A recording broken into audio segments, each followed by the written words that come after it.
자,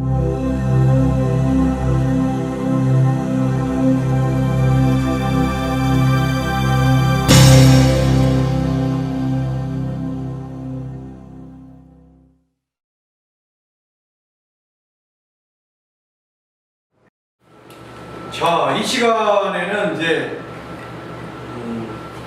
시스템, 우리가 정의로 가야 된다. 지금까지는 시스템 강의를 했죠. 자본주의 시스템이 에 관한 문제를 제기했고, 우리가 가려면 정의로운 사회로 가야 되고, 오히려 부자들한테 돈을 더 많이 내게 해서 서민들한테 풀어서 정의로운 길로 가는 길을 모색해야 된다. 그리고 이제 선거혁명도 때로는 필요하다. 이렇게 얘기를 했는데, 자, 이 시간에는 이제 어떻게 살 것인가.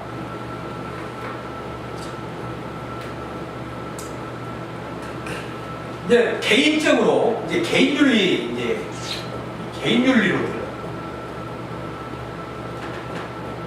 자, 여기는 이제 좀 철학자들 좀 어떻게 살 것인가, 철학자마다 뭐 다 따져보면 다 틀리죠. 철학이 어렵다는 것은, 인문학이 어렵다는 것은 누구에게도 정답을 찾을 수가 없다는 것이 인문학의 어려움입니다.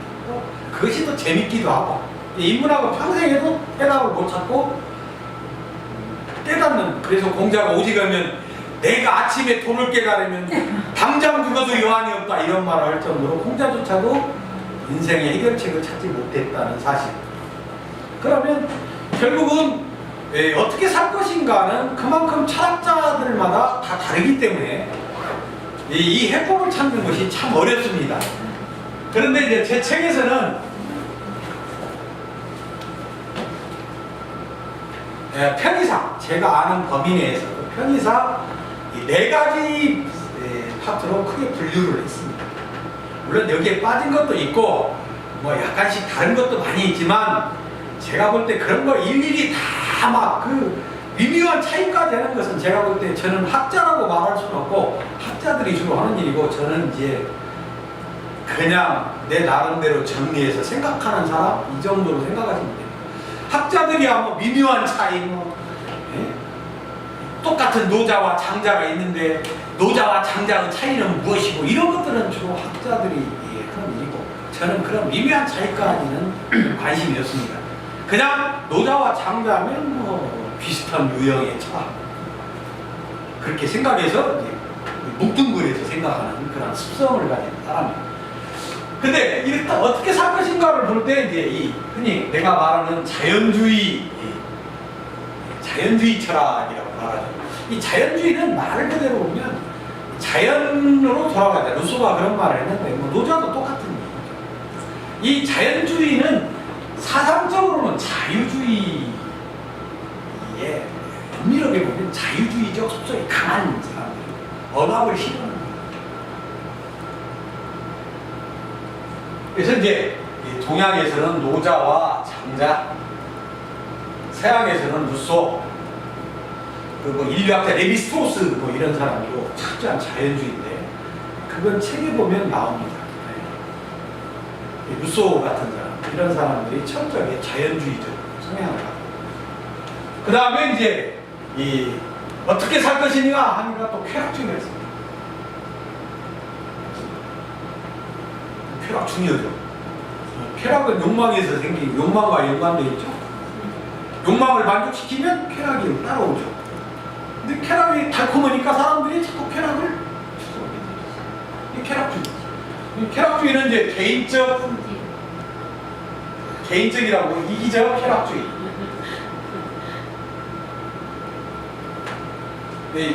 나의 쾌락만 사회성을 100% 거부는 건 아니지만, 일단 우선을 나의 쾌락에다 주고 행동 원칙을 정하는 걸 이기적 쾌락주의 이렇게 얘기를 하고, 그 다음에 이제 사회성을 내세워서 사회적 쾌락주의라고 하는데, 대표적으로 공리주의. 어떻게 사회적 인간이 나 자신의 쾌락만을 문제 삼냐 이렇게 생각하는 게 공리주의죠. 그래서 이제 이 개인적에서 사회적으로 발전하는 것이고, 그 다음에 인격주의. 혹은 도덕주의, 인격주의, 도덕주의가 있는데 동양에서 대표적으로 공자, 서양에서는 뭐라 했어요? 칸트. 공자하고 칸트하고 이렇게 분류를 해놓고 아마 철학책에서 보기 힘들 거예요. 내가 비판받을 소지도 많이 있었는데 비판 받을 건 받는 거고 그 미묘한 차이, 뭐 공자와 칸트의 차이가 있죠. 있기는 있지만 그 미묘한 차이까지 항상 고려하다 보면 짠 것 때문에 큰 것을 못 봅니다. 큰 것으로 보면 공자와 칸트는 같은 유형으로 큰 무리가 없다. 공자와 칸트. 그 다음에 이제 이거 인격, 도덕, 이거 세상 돌아가는 것이 인격으로 돌아가고 쾌락으로 돌아가냐 꼭 가는 소리가 힘이다. 그래서 정의는 뭐냐? 강자의 이익이다.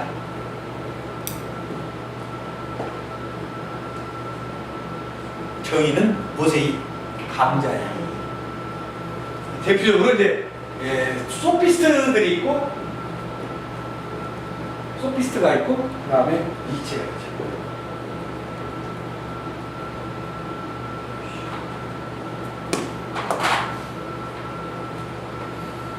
니체가 있어요.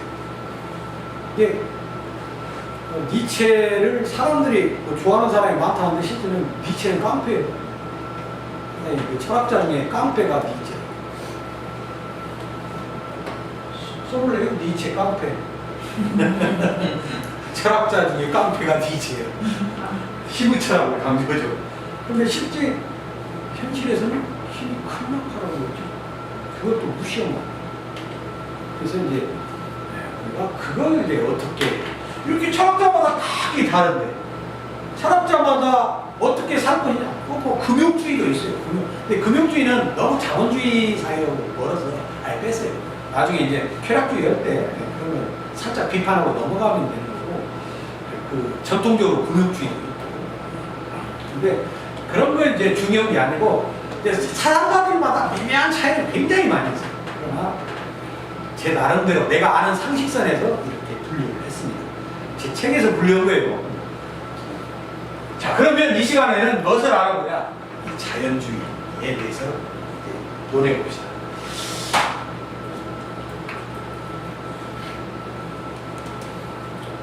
TV 프로그램에 보면 그 뭐 자연인 프로가 있는데 약간 뭐 자연인 프로들이 노자장자 사상을 엿볼 수 있는 그런 측면들이 많이 있죠. 왜 이 사람들이 자연인이 됐냐? 근데 뭐 사상적으로 자연인이 된 건 아니죠. 되게 보면 자연이 된 이유가 뭐든가요? TV 보면 자연인 프로 되면 자연이 된 이유가 뭐예요? 사상에 상처받고 갈 곳이 없어서 갔다는 얘기가 제일 많이 나오죠. 그다음 뭐 이게 노자장자 사상이 조금 어떻게 보면 좀 왜곡될 수 있는 소지가 상당히 많은데 또 노자장자가 또 나중에 비판을 그런 건데 맞죠.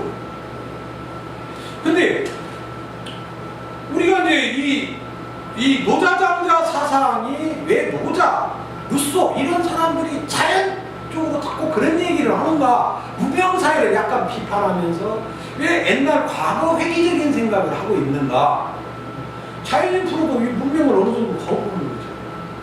근데 왜 문명사회를 거부하는가? 그것부터 우리는 따져야 돼. 문명사회를 왜 거부하는가?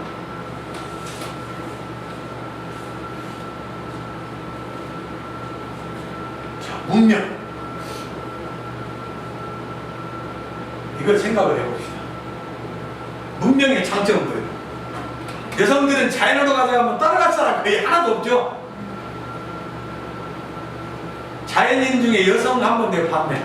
뭐 지리산에 여성이 한 번 사는 분이 한 번 있더만. 근데 대부분 자연인 보면 남성들이에요. 여지없이 남성들이에요. 근데 이 문명의 장점은 뭐예요? 풍요롭고 편리야. 풍요롭고 편리야. 이게 엄청난데 이 왜 그냥 자연적인 삶은 굉장히 고달프죠. 힘들고 고달프죠. 반면에 이 문명이라는 것은 자연을 극복하는 과정에서 발전된 것이기 때문에 그만큼 자연이 주는 것은 편리하고 풍요롭고 노동을 많이 안 해도 많은 수확을 얻을 수 있는 그런 효율성, 풍요로움 이런 것이 문명의 혜택이에요. 근데 풍요롭고 편리하기 위해서는 뭐가 있어야 돼요? 풍요롭고 편리하려면 뭐가 있어야 돼? 그렇죠. 이것이 있어야 돼요. 쩐이 있어야 돼. 쩐. 요새 그 책에 보면 쩐의 전쟁이라고 막 그 경제학 책에 보면 쩐의 전쟁이라고 말하잖아요. 금융자본주의 사회는 이게 돈의 전쟁이에요. 돈의 전쟁. 이 돈의 전쟁이라는 것은 결국은 뭐야? 이 쩐 때문에 풍요로움과 편리함을 얻지만 반대로 이 쩐 때문에 인간은 뭐가 돼?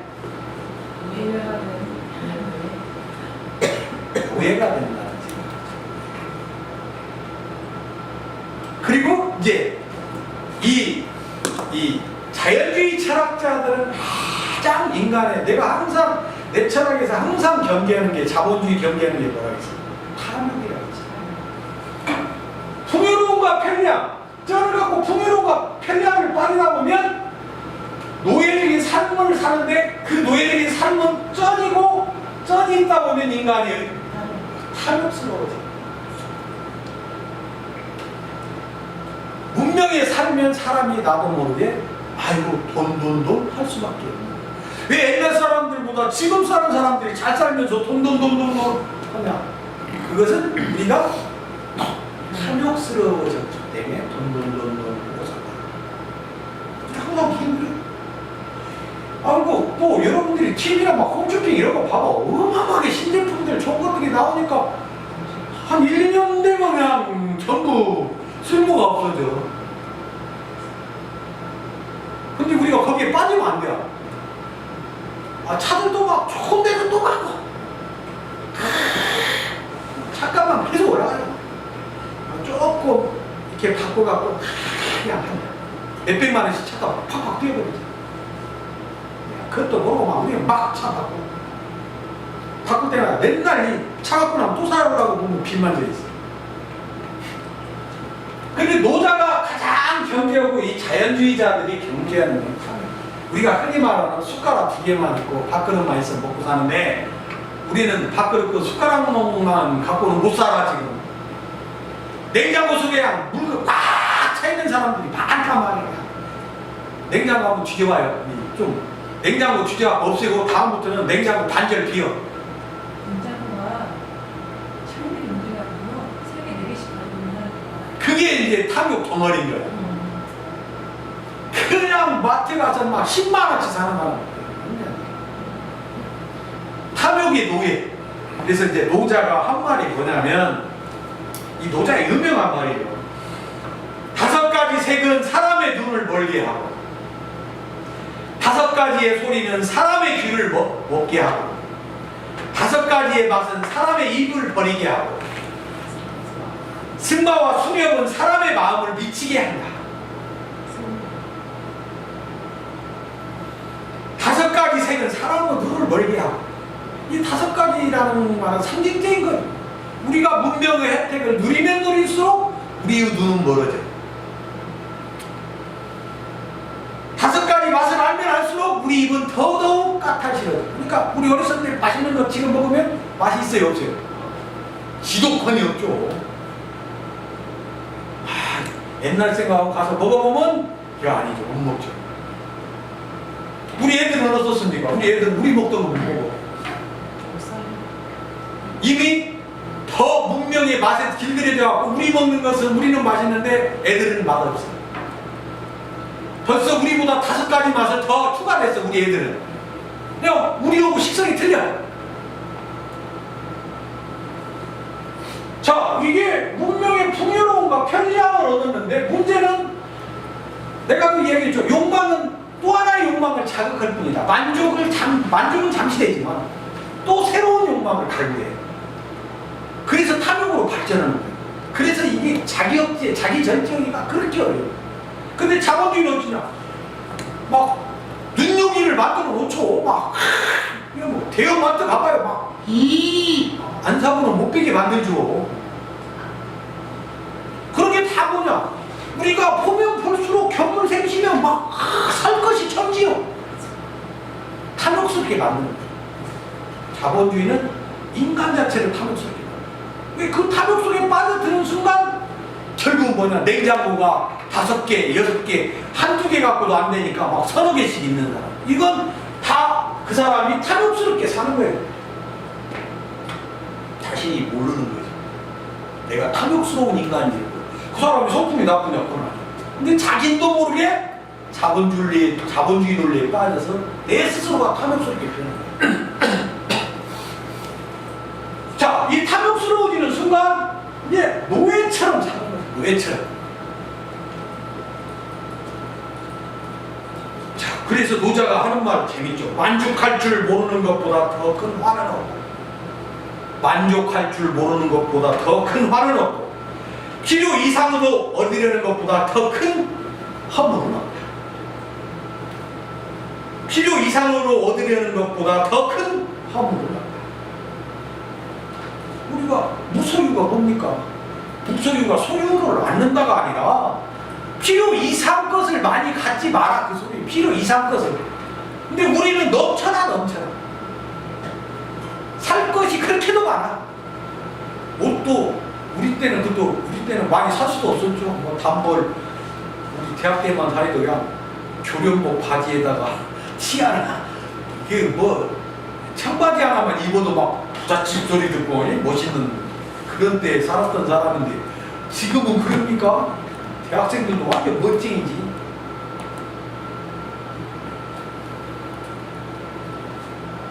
우리가 그런 소리 하면, 아이고, 옛날 할아버지 담배 피던 얘기한다고 그러니까. 우리 때하고는 너무 틀려. 근데, 자, 우리 애들이 우리보다 왜 행복할 수 없냐? 저는 행복할 수 없다고 그래요. 왜 그래요? 욕망이 커져버렸어요. 뭐, 우리 같이 살아라면 못 살아. 그러면 걔들은 결국 뭐서 노예가 될 수밖에 없어? 우리 애들은 저도 노예고, 돈을 벌려면 또 노예처럼 살아야 돼. 노예처럼 산다. 지금 신자유주의는 거의 노예처럼 살아야지 않으면 생존할 수가 안 그래? 대기업 다니면 평균 수명이 12년. 2차도 안 나오게 대기업 다니는 것이 평균 12년. 삼성 같은 데가 10년, 10여 년 적죠. 근데 그걸 못 들어가려고 막박이 터지죠. 20만 명이 몰려든대요. 삼성 고시라고 해요. 그 노예처럼 사는 거예요. 얼마나 취업이 힘들고 어려우면 그런 문제가 돼요. 우리나라가 너무나 대기업 위주로 가다 보니까 취업문이 좁아지고, 취업문이 좁다 보니까 우리 애들이 비참한 현실 앞에 눈물을 흘리고 있어요. 공무원 공부하려고 몇십 대 1, 100대 1.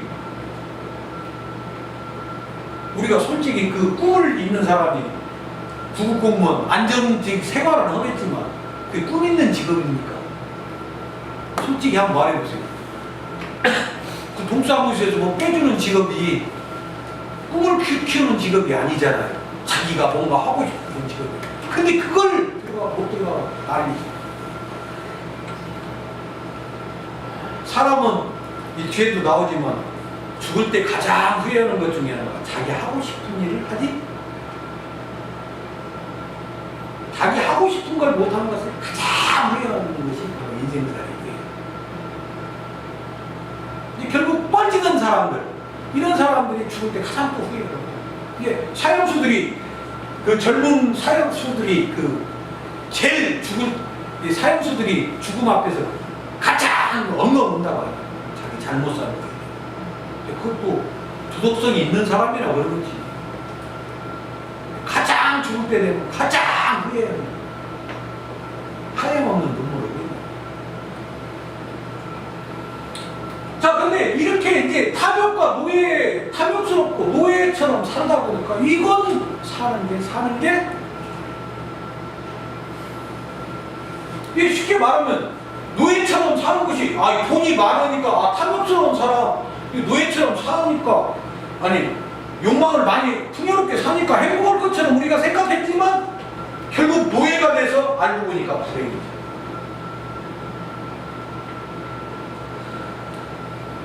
자, 우리나라 불행지수가 높은 것이 결국 뭐라겠어요?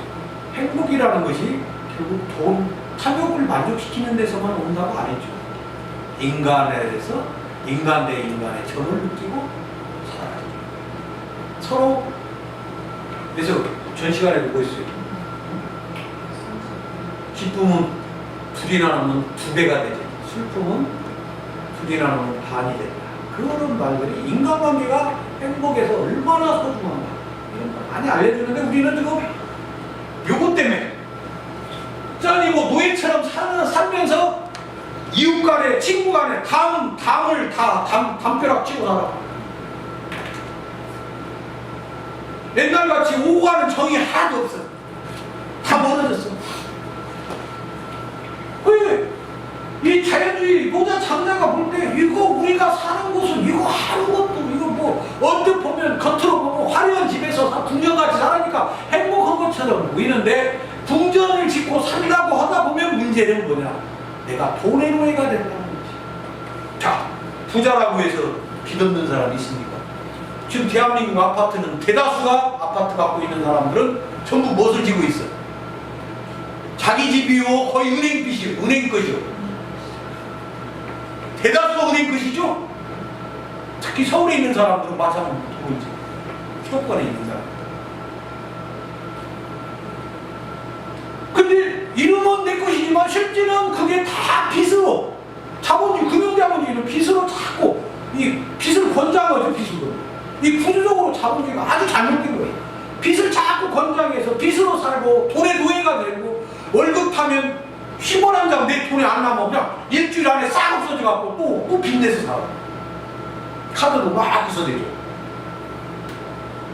그니 살다 본 게 이 한국 사람들이 요새 보니까 이거 내가 그냥 완전 빚쟁이로 전락한 거예요. 어느 자기도 모르는 사이에 이 빚쟁이로 다 전락한 거예요.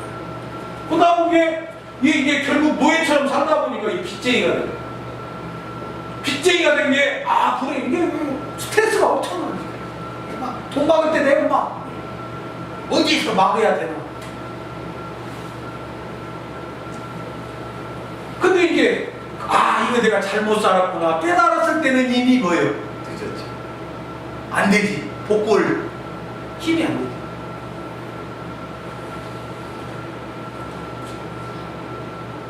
지금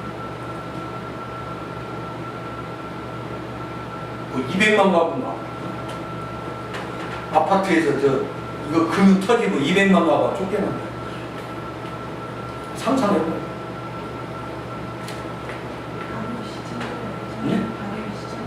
그러니까 이게 터지면 가계부채 터지면 200만 가구가 쫓겨난대.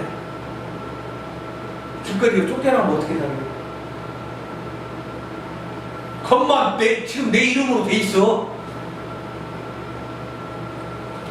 자, 이게 결국은 뭐냐? 이 자연주의자들이 말하는 것이 왜 그냥 인간의 문명을 살면 좋은 점이 있는데 문제는 인간 속성이 탐욕스럽게 변해버린다는 사실이에요. 그러니 이것이 탐욕스러워짐과 동시에 인간들은 불행에 싹을 키우고 사는 거예요. 그래서 이제 노자 장자가 그 장자 유명한 일화가 나오죠. 장자가 제나라 사람이고 이 제나라 왕이 말이지 제3자리를 낮추려고 신하를 보내서 이 장자한테 제발 좀 와서 나라를 위해서 일 좀 해주라. 장자가 그 신하한테 당신들은 제사 때 보내는 실을 제사 때 지내는 소를 모르십니까?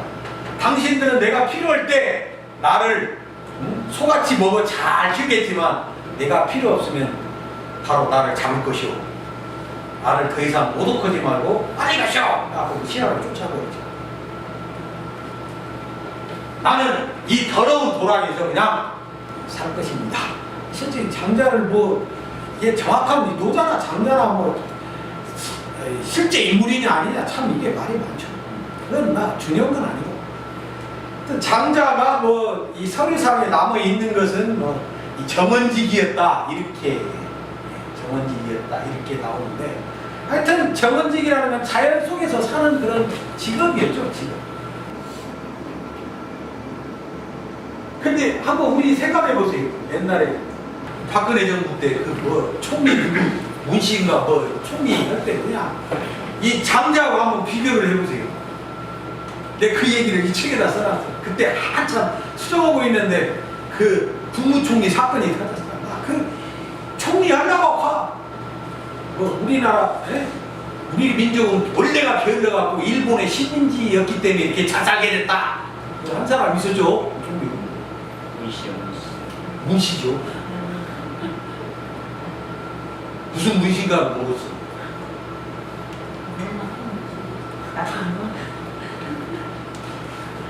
그 얼마나 세상에 총리하려고 그 쇼를 하는가. 내가 그거를 보면서 이 장자를 그때 막 수정을 하는데 그걸 또 쓰게 된 거예요. 하도 장자와 그 사람과를 비교를 한 거예요. 쉽게 말하면 제 책에서는 그런 사람들을 뭐라고 하냐면 소피스트라고. 원래 소피스트는 지혜로운 자라는, 소피스트 하면 지혜로운 자 이런 말인데 플라톤과 아리스토텔레스가 특히 그 당시 그 살던 시기가 이 사람들이 이 말쟁이야, 말로 그럴듯하게 해서 말 그대로 그 취업시켜주고 이 연설지대니까 그 하던 사람들이에요. 변론. 그 당시는 이 사람들이 변론을 아주 기가 막히게 하는 변론가들이에요. 그다 보기에 대변론자라는 딱지를 붙였지. 근데 실제로 원래 지혜로운데. 근데 우리 한국에 이 소피스들이 너무 많아. 언론. 이 언론인들이 이제 뒤에도 나오지만 지금 나라를 말아먹는 그 한비자도 오존두둑 얘기를 하지만 그 존두둑의 학자, 언론인 다 있어요. 장사꾼, 재벌. 한비자도 이 재벌. 지금 장사꾼, 그 한비자 때는 장사꾼, 거대 장사꾼들을 지금으로는 재벌이죠. 재벌 도둑. 학자 도둑. 언론인 도둑. 정치 가 도둑. 그 다음 장사 도둑. 우리나라 군납비리 엄청나죠. 나라 막는 오적 이미 한기자가 2500년 전에 나라 말아먹는 오적들 다 얘기했어요.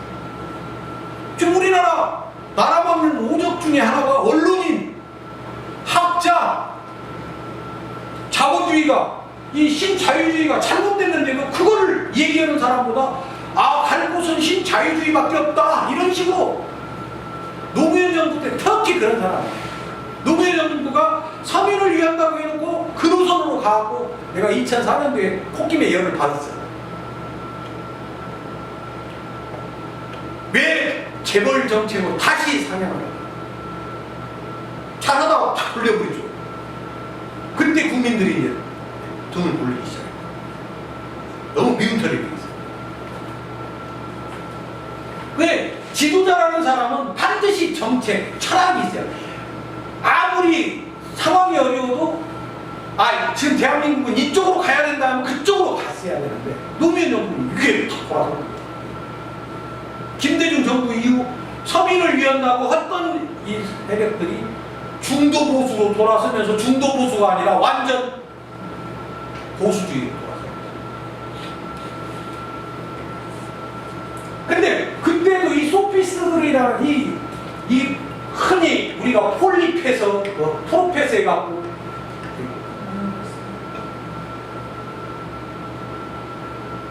그래서 정치 교수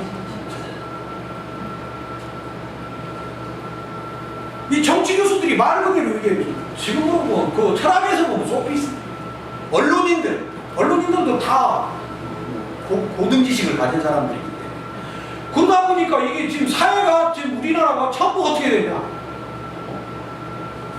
완전히 이거 외국 탐욕스럽게 다 국민 엉뚱한 길로 다 가고 있단 말이에요.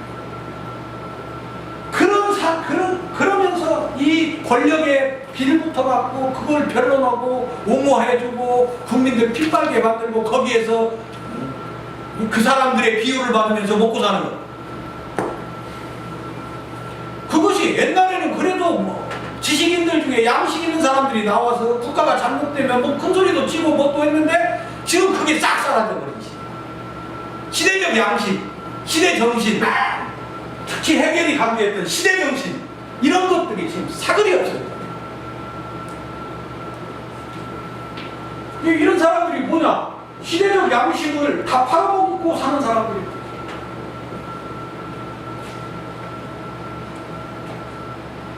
그니 서민들 입장에서는 의지할 것도 없고 어떻게 돌파구를 찾을 길도 없고 누가 좀 나서줘야 되는데 인간은 누가 좀 나서줘야 돼 실천적으로. 우리가 너무 조용해. 우리 같은 사람이 힘이 없어서 떠들어봐야 뭐 떠들어봐야 뭐 얼마나 영향력이 있겠어. 그렇지 뭐지. 그중도 떠드는 사람이 좀 있어야 돼. 우리 의식을 깨닫게 하고 우리가 의식에 깨달아서 뭔가 우리 스스로 조금씩이라도 변화가 돼야 돼.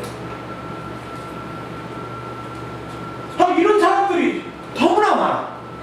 그럼 얼마나 그래. 내가 장자고 키우는 거야. 장자는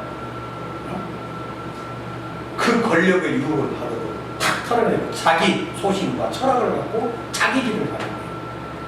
우리의 지금 자화상들은 뭐냐? 다 우리의 자화상은 그 사람 일뿐만 아니라 우리의 모든 사람들이 그러고 그런 사람이 그렇게 해도 크게 질타를 못할 정도로 우리 스스로가 타락의 길을 걷고 있다. 그래서 이제 그 얘기를 좀 거기다 써놓고 있어요. 자, 그 동료 노예가 돼. 그래서 이제 우리가 이렇게 권력이나 동료 노예가 돼서 이렇게 살아가다 보니까 세상이 전부 불행의 도가니로 따르다. 자, 그래서 이제 이 장자책에 보면 이 노예적인 삶을 비유를 고삐와 멍에로 고삐와 멍에. 고삐와 멍에라는 말이 있어요. 고삐와 멍에.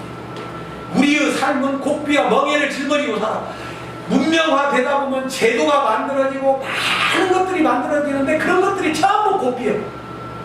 아이고 내가 삼성을 갈라니까 인류 대학을 나와야 하고 인류 대학을 나오려면 어린 시절부터 어떤 교육을 받아야 돼? 편히 이 옛날같이 우리 어린 시절같이 논두렁에서 뛰어놀 수가 없죠. 어린 시절부터 어떻게 해야 돼? 엘리트 코스를 겪지 않으면 삼성을 못 가지. 그러면 가들으면 어떻게? 어린 시절부터 그냥 논다는 것. 우리나라는 지금 어린애들이 놀 권리가 있는데 놀 권리조차 없는 나라가 우리나라예요. 고등학교 돼봐 자율학습으로 꽉 잡아봐. 놀 권리를 아예 없애버린 나라가 우리나라. 그래서 청소년 자살률이 또 세계 1위. 놀 권리도 안 주는 나라. 이 부모들이 독혀. 출세주의. 그러니까 이게 애를 낳고 인류대 또 대학을 갔다 오면 요새는 인류대도 이제 취업이 안 되니까 서울대 나와도 이제는 이게 희망이 없어. 옛날에는 대학만 우리 때만 해도 대학만 들어가도 갈 데는 있다 이렇게 생각하고 해서 아이고 대학 가기가 좀 어렵기는 했지만 그래도 대학만 나오면 뭔가 한다 이런 뭐가 있는데 지금은 인류대를 나와도 최저로 취업이 안 된다. 그냥 죽어라고 공부해. 그것이 전부 뭐냐? 장자가 볼 때 우리는 고삐와 먹이를 메고 사는 거야. 자연스럽게 들판에서 뛰어노는 것이 자연적이라면 우리는 자연에서 뛰어놀 공간도 없고 뛰어놀 수도 없어요. 이 제도라는 것이 보이지 않게 우리를 꽉 얽어내서 우리의 자유스러운 행동을 하나하나 다 규제하고 있어요. 그러니 우리는 겉으로는 화려하게 사는 것처럼 보이지만 우리는 굉장히 불행하게 사는 것이다. 그래서 이제 이 자연으로 가자. 이 자연으로 가려면 그럼 어떻게 살아야 하냐? 어리석게 살아. 어리석게 살아.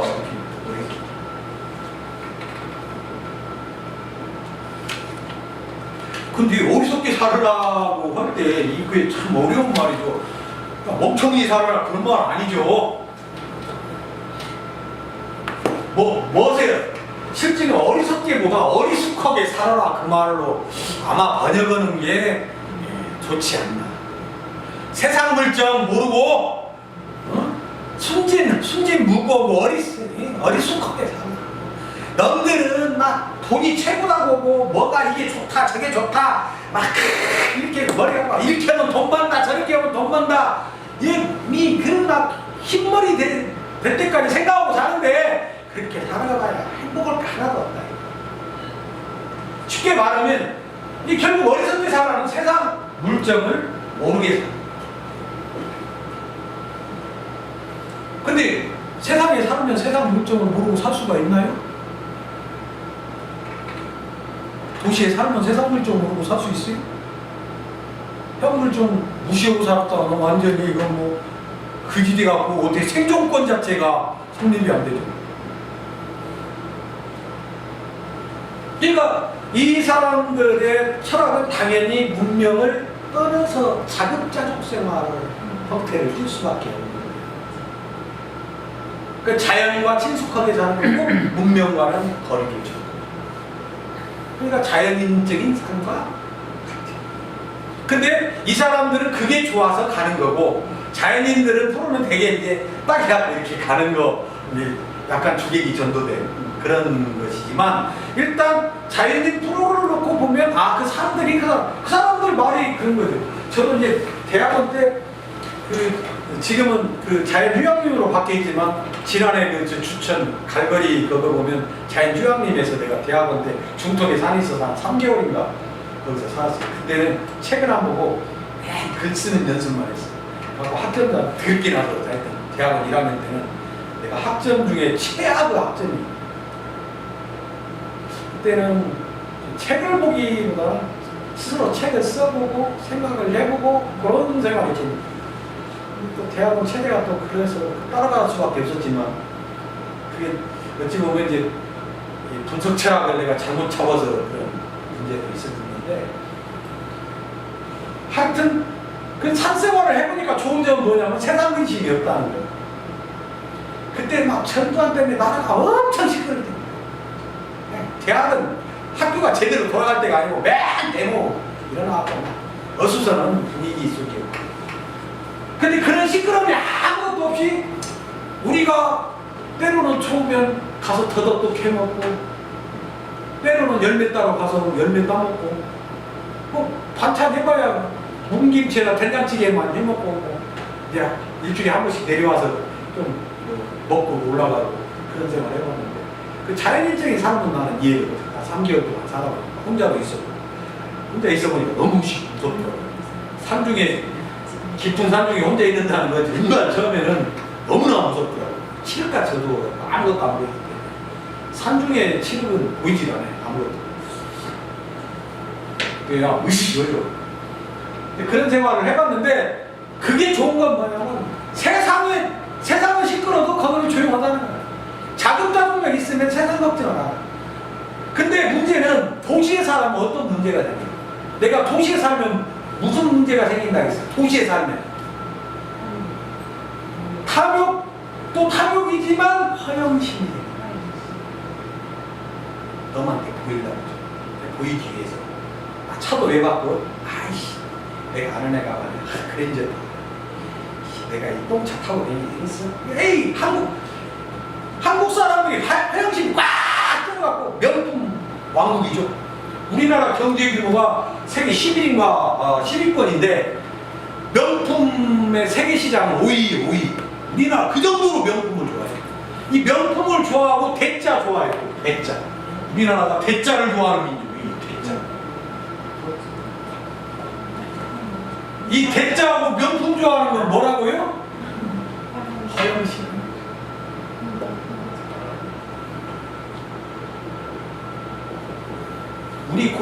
우리 민족이 지금 우리나라가 사람들이 고칠 게 많아요. 탐욕, 허영심.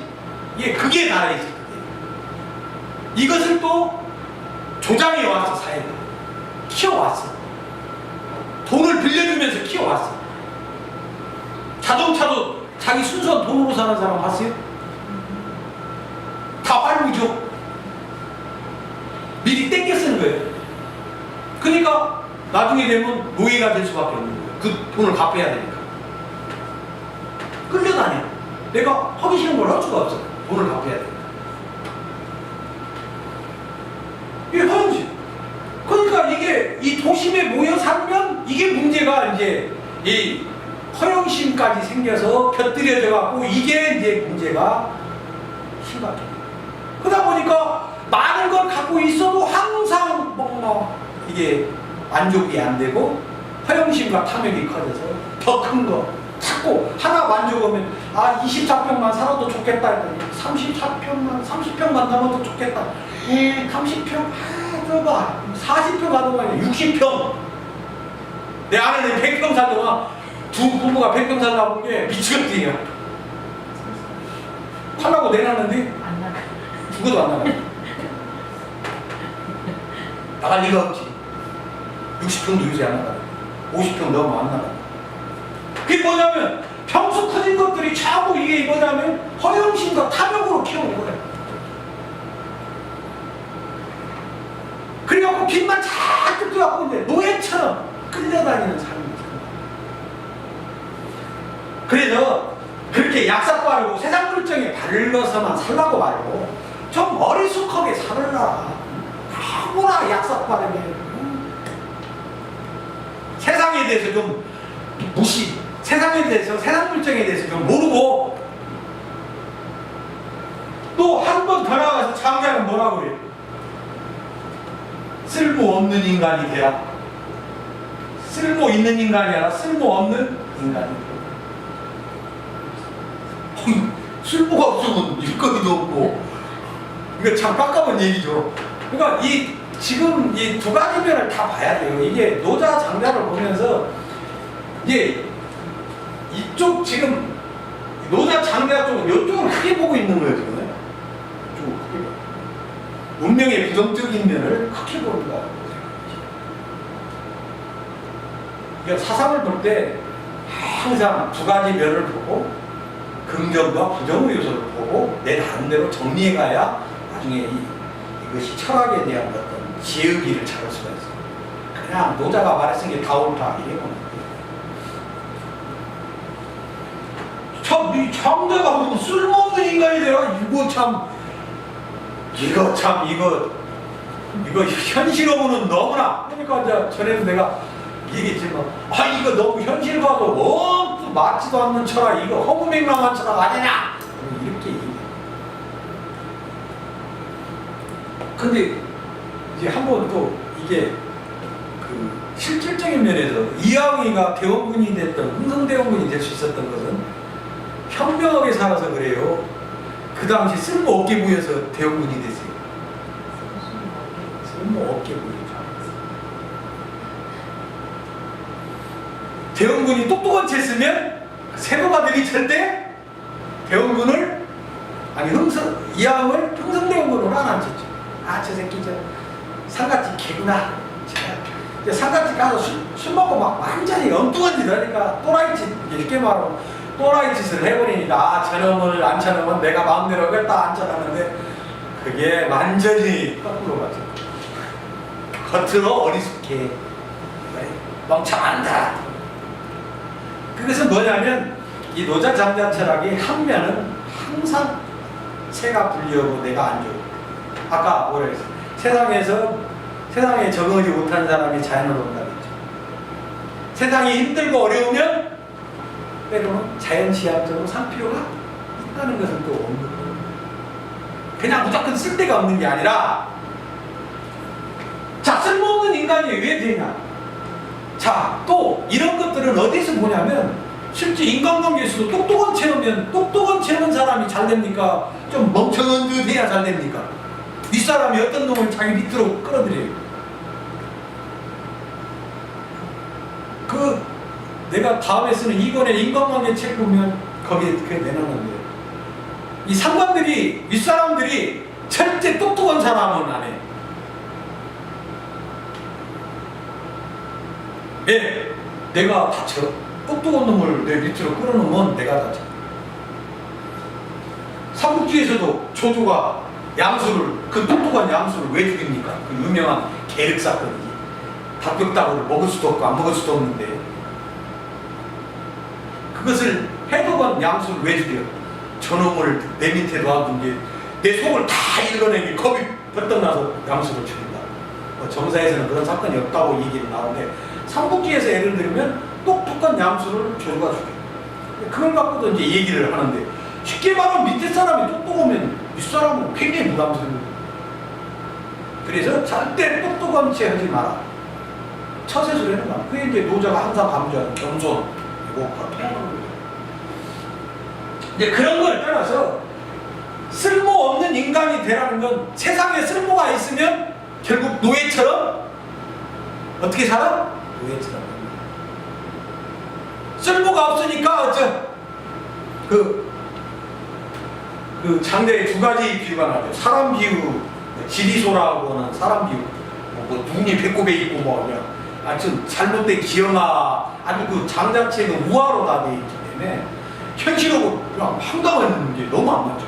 그러니까 뭐 어떤 때는 그걸 뭐 어떻게 해석해야 될지도 잘 모르는 책 중에 하나가 이 장자책인데 그 우화, 이 지리소라는 사람이 이게 병신 같으니까 국가에서 다른 사람은 다 똑똑하니까 전쟁에 나가서 전쟁 끌려가서 죽고 오는데 지리소는 이거 사람이 쓸모가 없으니까 전쟁도 안 끌려가. 또 사람들이 불쌍하다고 뭘 거쳐. 그러니까 천수를 누리고 사는데 똑똑하다는 사람들은 다 쓸모가 있는 젊은이들은 전쟁터에 끌려가 다 죽어본다. 그래서 천수를 누리고 살려면 똑똑한 쓸모가 있는 인간이 아니라 쓸모가 없는 인간이 되라. 이렇게. 또 나무 비유로 거대한 나무. 나그네가 딱 뻘뻘이로 지나가는데 저 그냥 거대한 고목나무가 있어서 왜 저 나무는 저렇게 오래 살 수 있습니까? 라고 물으니까 쓸모가 없어서. 쓸모가 있었다면 인간들이 이미 다 비어갔을 텐데 쓸모가 없었기 때문에 천수를 누릴 수 있어요.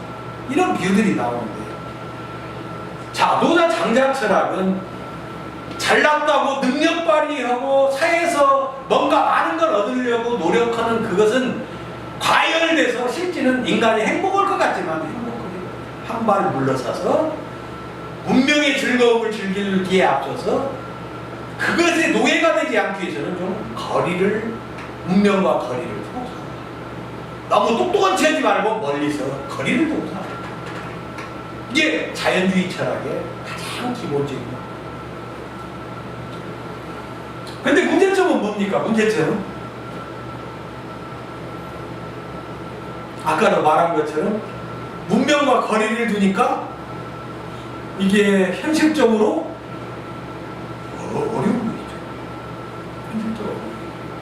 특히 혼자 살면 상관이 없는데 처자식 있고 가족, 그러니까 인간관계를 끊는다. 공자가 혹평을 위해 유학자들이 혹평하는 것이 뭐 분신관계 갖고 얘기를 해서 분신관계를 떠나서 인간관계 이런 모든 관계를 끊을 수 잘못하면 그걸 무시하는 철학이 되죠. 그러다 보니까 사회성에 문제가 생길 수 있는 그런 문제점입니다.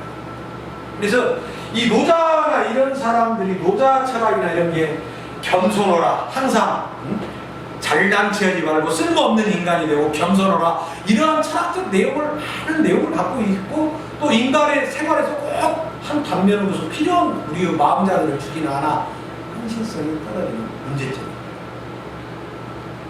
근데 이제 우리가 이 자연주의에서 우리가 배워야 될 것이 이제 뭐냐?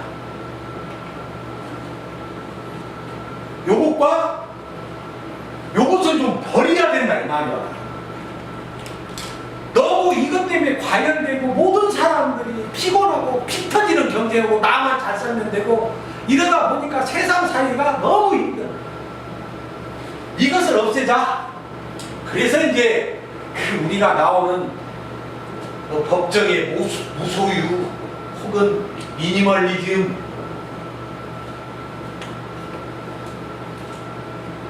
현대 이제 미니멀리즘이 뭡니까? 미니멀리즘 민이 말 그대로 최소화하는 거지.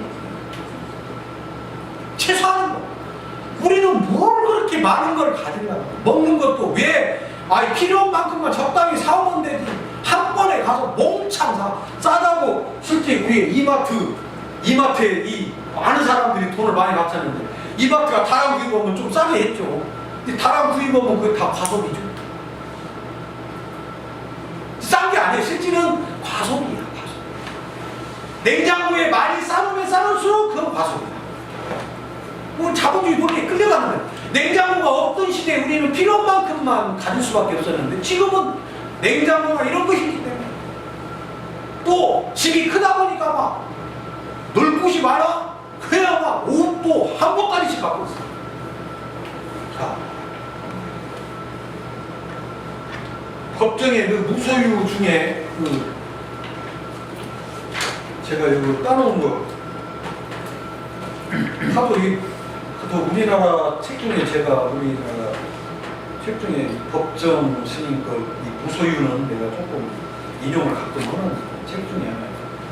우리는 필요에 의해서 물건을 갖지만 때로는 그 물건 때문에 마음이 쓰이게 된다.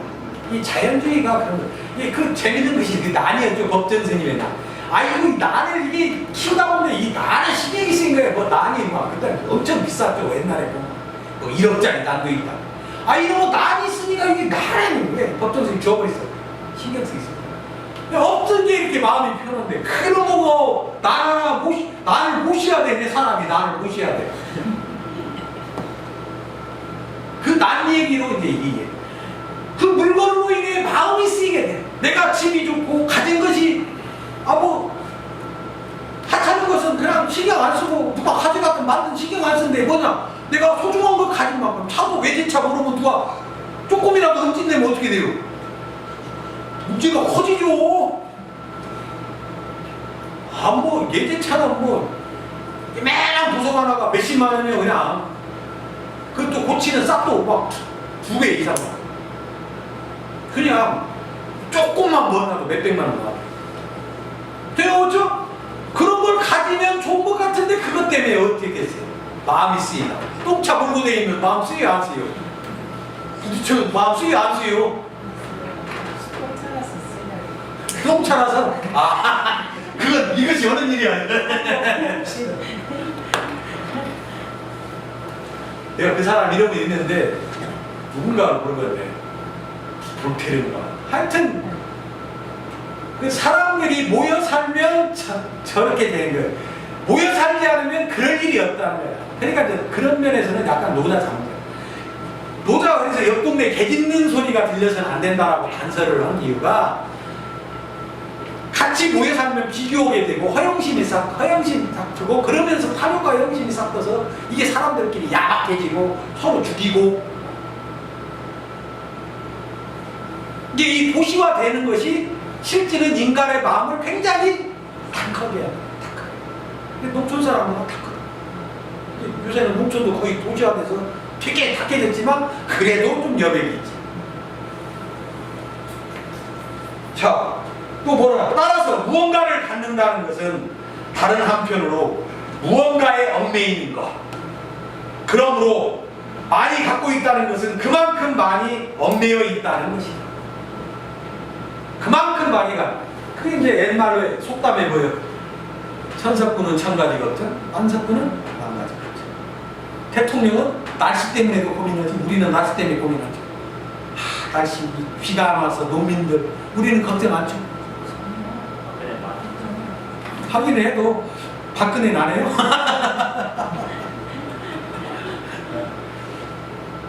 내가 아닌 게 모르죠. 자, 허브 이렇게 말했고, 이 미니멀리즘은 뭐냐면 가진 것을 최소화해서 우리의 욕심과 탐욕을 줄여서 생각하고, 그리고 있는 것은 어쩌? 내가 많이 갖고 있으면 너한테 나눠주는 거야. 자꾸 주려고 하라 이 말이야. 최소화하면서 가진 것은 너한테 주려고 하라. 그것이 서로 더불어 사는 가장 이 세상에 가야 된다. 그러니까 이제 이 노자 장자처럼 하기는 너무 어려우니까 그것보다는 서로 공동생활을 하면서도 최소화하고 서로 나눠갖고 더불어 사는 그런 농촌 이렇게 뭐 지리산에 가면 뭐 그렇게 모여서 사는 사람들을 이 서울 떠나서 이렇게 모이는 데로 가는 그런 사람들이 많이 있어요. 이 미니멀리즘 이것을 뭐 무술이라고 번역이는 없고 그냥 미니멀리즘인데 우리가 하여튼 이런 걸 통해서 우리의 탐욕과 욕심을 버리자. 이것이 노자 장자가 가르치는 우리의 삶이다. 네, 마지막에 노자 하나 잠시 짧게만 읽고 마무리합시다. 노자가 한 말 이연구의 동양철학 에세이에서 인용하는데 나는 바보 같구나. 아무것도 모르고 멍하니 세상 사람들은 똑똑한데 나는 그저 멍청이일 뿐. 남들은 딱 잘라 말을 하는데 나는 우유부단 우물쭈물 흔들흔들 흔들리는 큰 바다 같네. 쉴 줄 모르고 흘러가는 바람이. 남들은 똑똑하고 딱 잘라 말하고 이익을 챙기고 어설하지만 자기는 전혀 그럴 줄을 못하고 우물쭈물하고 바람처럼 흘러가는 사람 같다. 이렇게 이해를 합니다. 그래서 우리가 이 자연주의를 통해서 자연적인 삶 이런 사람이 말하는 것은 탐욕과 허영심을 버리고 좀 더 인간미를 갖고 살자라고 하는 그런 사람들의 생각입니다. 자, 오늘 여기까지 다음에 또